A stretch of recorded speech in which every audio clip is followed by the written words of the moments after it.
from the HMAR Mobile Tech channel. So I've got kind of a little bit of a problem here with this vehicle that I own. It's my third vehicle. It's a 1999 Lexus ES 300 with a 3-liter. And the problem I'm having is key programming problems. So what I found after having to take many steps to get to this point, to find out that I can't program this another brand new key with this key because this is the valet key. So the valet key is not a master key, so I need a master key. And so then this kind of just snowballed into having to do a bunch of research and trying to figure out how I'm going to get a master key. And with having the master key, I can program other keys or clone keys. So it took me visiting a local locksmith here in the Sacramento area to figure all this out. The place I went to is a place called KeySmart, located here in the Sacramento County area. And once I went to go visit them and I brought the car there to them. They have an on-site location, and the locksmith said that this is a valet key, and this valet key will not allow me to program any other additional keys. And I also brought these two keys in that I bought from this store on eBay called the Online Locksmith, and it's the onlinelocksmithstore.com is the website. And I want to show what vehicles this will work on in hopes that anyone who finds themselves in this type of situation will know exactly what to do. So on a computer, on your phone, go to the onlinelocksmithstore.com, and this will just give you a general guide of how to do transponder key programming and what vehicles it's going to work on. And so you'll hit these 3 lines, and this only works if you go through this company. I'm sure you could just go to the onlinelocksmithstore.com just to see your programming procedures, but not if you just want to use it just for that purpose and to know what vehicles they cover and all that. So you go and touch on guides, and we'll go to transponder key programming, and then it only does GM, Chrysler, Dodge, Jeep, Ford, Lincoln, Mercury, Toyota, and Lexus. So we'll go to Toyota, Lexus, and it's going to show Toyota, Lexus 1998 to 2003. So it covers a wide range of vehicles. So this will be a good resource for you to find out the programming procedure of a transponder key, a blank transponder key, if you have the master key. So then I go to what I originally did is I went to Lexus ES 300. I went to this screen, and then I went all the way down here, and it says add additional master key. And it requires 1 working master key. So without the master key, you can't do this process. You can see there's about 10 different steps there. And this is a great resource for someone who wants to DIY their own keys and skip the auto locksmith. The only thing that you can't skip the auto locksmith with is cutting your keys. So these are cut, I think these are laser cut keys. So they're cut in the center of the key. So you'd have to go to a locksmith to do that. And then double check on this when you go. I got these off of eBay, so just double check that these will actually fit your car, and follow the instructions, and maybe send them a message if you're not sure if the key is going to fit for your car. But in my case, this was pretty straightforward, and I got lucky, and that's what I got. And then I took these 2 keys, and they charged me, I think, around $15 a key to cut, so not too bad. I think prices can vary. And then once I had the keys cut, I tried to do that procedure that I just showed you on the online locksmith store, and I had absolutely no success. Then this started the snowball, and then I found out that this is a valet key. So what you have to do in this situation, from, I believe I remember it said on the website 1998 to 2003, is that it should work for all of those. I pulled out my engine computer, or PCM, and took it to KeySmart, and they charged me a RE-FLASH fee of $250. And what this does is that it allows me to program 3 keys. So you have to do 3 keys in order for this to work. And I would imagine it would be the same for all those models that were listed on the online locksmith store that I just showed you. And what you have to do is you have to have either, if you have my same situation, if you're in my same situation with the key that's a valet key, then you're going to have to program that one last. Now it says everything right here. You got to have the 3 keys, and then when it's in auto registration mode, once it's been reflashed, then you can program 3 master keys. So in my case, I got 2 brand new keys that I'm going to reprogram, and then I'm going to do this one last. It specifically says it's important to register the valet key as the last key in the sequence. If you do not do this, then it's not going to work. One very important thing you want to make sure you do before you get started removing the old PCM engine computer is you want to disconnect the negative side of the battery. And here's a couple of reasons why. Number one, you don't want to damage any of the onboard electronics by disconnecting things and touching things and possibly introducing static electricity into the equation. Number two is that you don't want to unplug and unplug something when the circuit is live because of power surge, which could also damage the onboard electronics. And then number three is that you don't want the computer to know what you're doing. So you want to leave everything disconnected. And what I mean by that is that in my case, I just paid $250 to get this PCM engine computer reflashed in order to program and get these brand new master keys for the immobilizer. And so I don't want to have any issues with it not working. So by leaving it disconnected, we'll ensure this. I really apologize. I'm kind of going in reverse order. This is kind of an afterthought video that I'm making today, but I thought that this would be an excellent candidate for a video to do this programming because there's so many different years, makes, and models that this can apply to. So this can help a lot of people. There was these 2 screws over here and 2 screws over here that held these brackets on, and then I painted a line that interface with how the brackets go on, and it's on the passenger side. Got my effing jack in the way. I got to move out of the way. So it's on the passenger side, and it's pretty easy to get to, and I didn't need to use a lot of tools to do this job. I basically just used a flathead screwdriver and a little electric drill with a Phillips number 2 tip on it, and then a 10mm socket with some extensions and deep socket here. I use a couple of different assortment 3/8 and 1/4" drive, and then I use my popular tool that I use here that's actually a fuel line disconnect tool, but it works very well for pinching sensors and pulling them off. And the computer was right here next to this one here. So basically there's a mount there and a mount straight up. I'll use this little module here as an example. You can see how it's got 2 little arms on it, and it's got a 10mm nut there and a 10mm nut up there. So when the engine computer is installed, which also has the immobilizer built into it, you'll just see how those little arms connect, and you just look up there and see how they come off and how you're going to get your ratchet set up in there. And then before you start taking it off, is just make sure you just pull out all these connectors, and they're pretty straightforward because they all have a unique shape to them.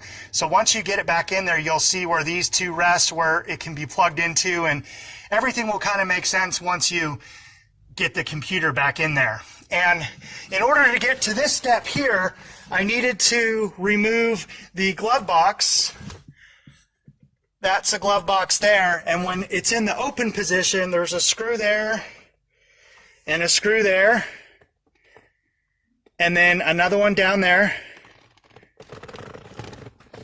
and then there was a 10mm bolt right there, and you just needed to take off this little plastic piece here that covers, that connects up to this part here. It just has these little clips there that it pops into like that. So you just pop that plastic piece out of the way. It's this one here. So pop that plastic piece out of the way, and then your glove box, once you get those screws out, your glove box will just pull off and it'll all come out in this one big piece. I thought it was really easy to do, so it shouldn't be an issue for anyone who doesn't do this kind of stuff a lot. And you'll need to get this little cover off too that goes back in here, this little piece of carpet, and it's got a 10mm that goes back to this little stud sticking out, and so you'll get that off there. It looks like this. So get that off. And this is all the hardware. These are all the nuts and bolts that came out, so not very much stuff there. The 2 nuts to hold on the computer, the 3 screws, and the 1 10mm that holds in the glove box. Pretty easy to pop out. Then once I got the computer out, then, hey, I'm in business. So now I can go and take it to the Key Smart Automotive Locksmith here in Sacramento. I'm gonna reassemble these little brackets here on the engine computer, the PCM, and then I'm going to go ahead and put it back in, and then at that point I'll show you my final steps. Make sure that when you do this, that before you take that computer out, before you even touch the computer, is disconnect the negative side of the battery.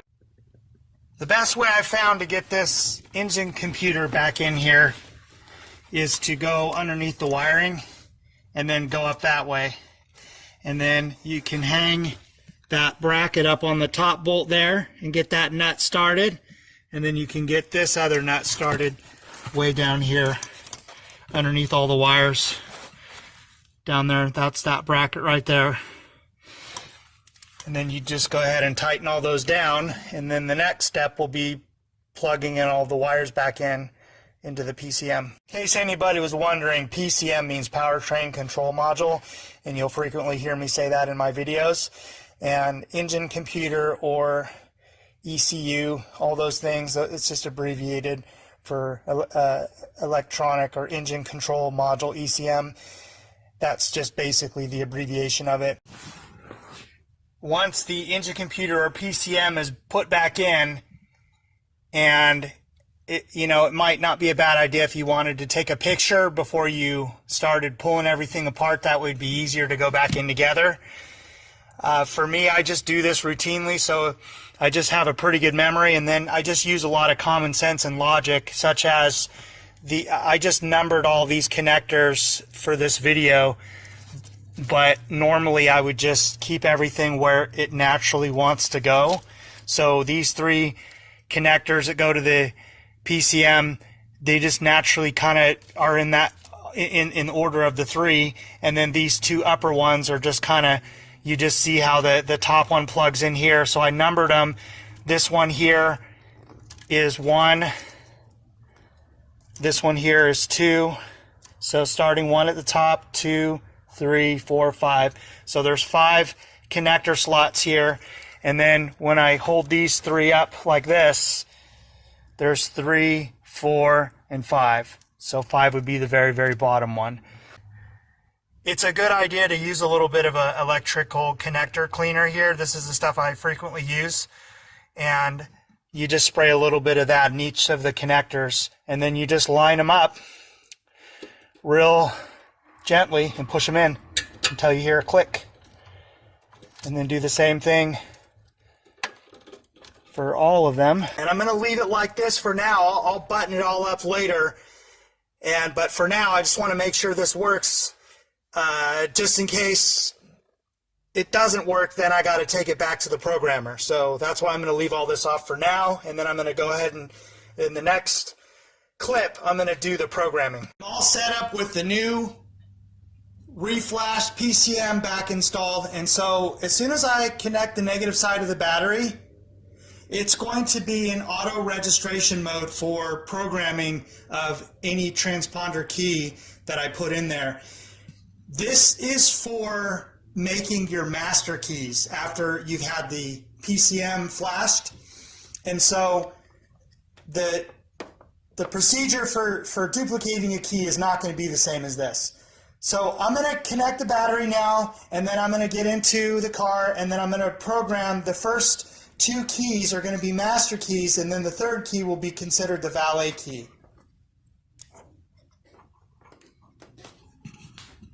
So you've only got one shot at doing this, so make sure that you're familiar with your instructions so you get it right the first time, because if you get it wrong, it might work, it might not work, I don't know. The locksmith said that there are times that customers have done it wrong and they have to bring the PCM back to be reflashed again. So one thing I notice here is the light is flashing, this security light here, and depending on your year, make, and model, it could be in a different location, but for mine, it's right here. Now, right now, it's in auto registration mode, okay? So be familiar with your instructions. It's really not that hard. I've just never done it before, so I'm doing it the first time here on video, in this video that I'm making for you today. So the first step here is insert the first master transponder key. Now, I recommend that you use a blank key for this process, just because that way you're going to have the most success you can right off the bat. With, you know, if you have an old programmed key, I don't know what that could happen. In my case, this one here is an old programmed key, but the computer isn't going to recognize this key, so I'm guessing it'll be considered as a blank key. So depending on how many keys you want, it shows here that you can do the PCM. It shows here that the PCM can do up to 10 keys, okay? But you need minimum 3 keys to be programmed in order for this to work once you do the reflash. So I'm going to start with this key here, and I'm going to make these 2 blank keys my master keys here. These will be my 2 master keys. So the instructions are that I put the first master key, transponder key, into the ignition cylinder for registration. The very important thing is do not turn on the key, okay? Everything's going to be done in the off position, okay? So what the programmer said, or the automotive locksmith technician said, is that when I put the key in and do the 15 seconds, sometime between the time I put it in and the time it's 15 seconds, I'm going to see the light flash 1 time. So I'm wondering if that's really going to happen, or if that's maybe he was thinking of a different Lexus or a Toyota or something like that. So I'm going to put my first key in.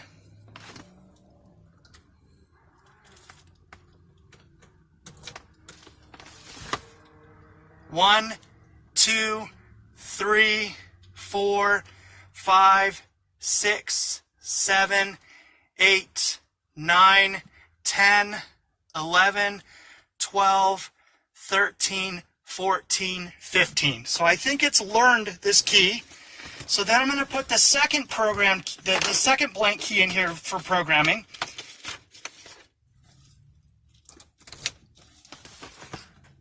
One, 2, 3, 4, 5, 6, 7, 8, 9, 10, 11, 12, 13, 14, 15.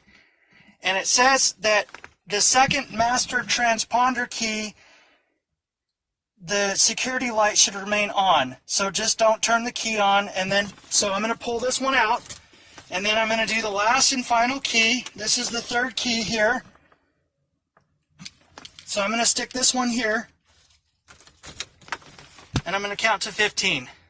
1, 2, 3, 4, 5, 6, 7, 8, 9, 10, 11, 12, 13, 14, 15. So what I noticed this time is that the light was out the whole time. So I'm wondering if this key was learned to the transponder. So this is the first key that I programmed, so I'm going to see if it'll start the engine.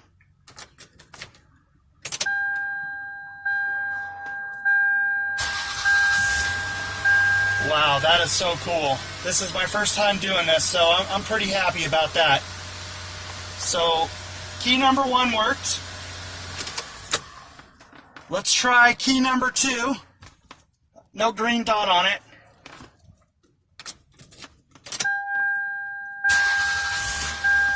Key number 2 works. That is so cool. So let's try my original key that I had that was the problem key I had that was originally the valet key and see if that works. Wow, that is so cool. Well, I got it all on video. You guys know how to do it. I'm so excited that this is done now. And I won't have to worry about this being a future problem now because now I've got 2 master keys. Another little thing that I wanted to share with you is that when there's no key in the ignition, it's in theft right now. So you see that security light flashing? So this is one of the program keys here.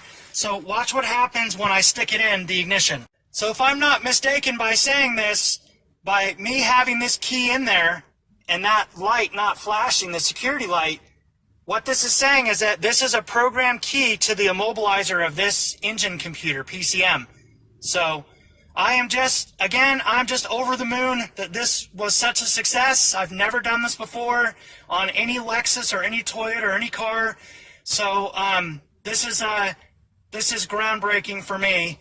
So I want to share my experience and enthusiasm in this video with you guys. I hope you liked this video. I hope I was able to do it well enough for you to understand and follow along and do this yourself. I really didn't think it was that hard. I've never done this before. So I think that anybody doing this that's in my shoes that needs to do this exact same thing, I think you'll be very successful at it the first time and you won't make any mistakes and you'll do a good job. This was 100% success. I appreciate you guys joining me on this video. Thanks you guys for watching. Do the basics brilliantly. You did a good job. I'll see you next time.